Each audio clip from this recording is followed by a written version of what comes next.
Hello, I'm Andy Mack and welcome to Movie Shorts, the podcast that gives you honest, spoiler-free reviews of the latest releases in under 10 minutes. If you've missed my recent reviews, The Smashing Machine, A Big, Bold, Beautiful Journey or Superman, they're all waiting for you on Spotify, Apple Podcasts, Buzzsprout, Good Pods, and now on YouTube at Andy Mack Movie Shorts 1980. Today we're stepping back inside the grid. Neon lights, pulsing synths and more glowing discos than your local retro arcade. Tron Ares is here! Almost 2 hours of digital dazzle, directed by Joachim Rønning and starring Jared Leto, Greta Lee, Evan Peters, Jodie Turner-Smith and Gillian Anderson. But does this long-awaited return capture the energy of the original, or get lost in its own circuitry? Let's get straight to it. 15 years after the events of Tron Legacy, the digital and real worlds are on the verge of colliding. Encom, now under new leadership, is racing against its rival Dillinger Systems to bring artificial constructs into physical reality. When Encom scientists Eve Kim and Seth Flores undercover the long-lost permanence code hidden in a remote Alaskan outpost, they achieve the impossible, transferring a digital object into the real world for the very first time. But success sparks danger. Tech mogul Julian Dillinger unveils a self-aware AI called Ares, the so-called perfect soldier, and soon the lines between creator and creation blur.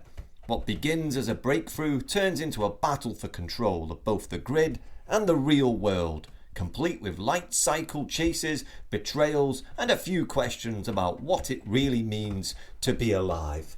And we will stop there. Visually, Tron Ares is everything you'd hope for. A glowing, pulsating light show that looks like someone plugged in an IMAX screen into the synth machine. The transitions between the real world and the grid are silky smooth, and the music, electric alive and layered, perfectly mirrors the collision of the two worlds. There are lovely nods to the 1980s original, the sleek Tron lines racing through the digital city, the warm neon palette, and that unmistakable retro hum. It's nostalgic in all the right ways, until occasionally the visuals wobble and you suddenly feel like you're watching a scene rendered on an Etch-a-Sketch. The corporate divide also amused me. Encom is your typical blue and white tech giant, full of glass offices, water coolers and probably a decent pension scheme. Then you've got Dillinger Systems, red and black, no windows, no canteen, but the best 3D printer ever made. You can tell instantly who's due an employee wellness check. And yes, Gillian Anderson turns up using her British accent, somewhere between disappointed head teacher and Margaret Thatcher, who's just discovered someone's unplugged the Wi-Fi. As for surprises, there's one, but it's more of a polite nudge than a jaw drop. You see it coming if you think logically. Tron Ares doesn't break its own grid, but it keeps the lights burning bright. Jared Leto as Ares is solid, precise, composed, and with the best conditioned hair in the grid. He nails the balance between calm logic and emerging self-awareness, but there's only so far you can evolve when you're literally playing artificial intelligence. His art works, but it feels slightly boxed in by design. Greta Lee as Eve does a great job grounding the story into something human, even if she can apparently out-sprint a squad of advanced AI soldiers just by legging it down the street. The chemistry between them occasionally sparks, but it doesn't always hum. Sometimes it clunks, like two hard drives trying to sync, but slightly out of rhythm.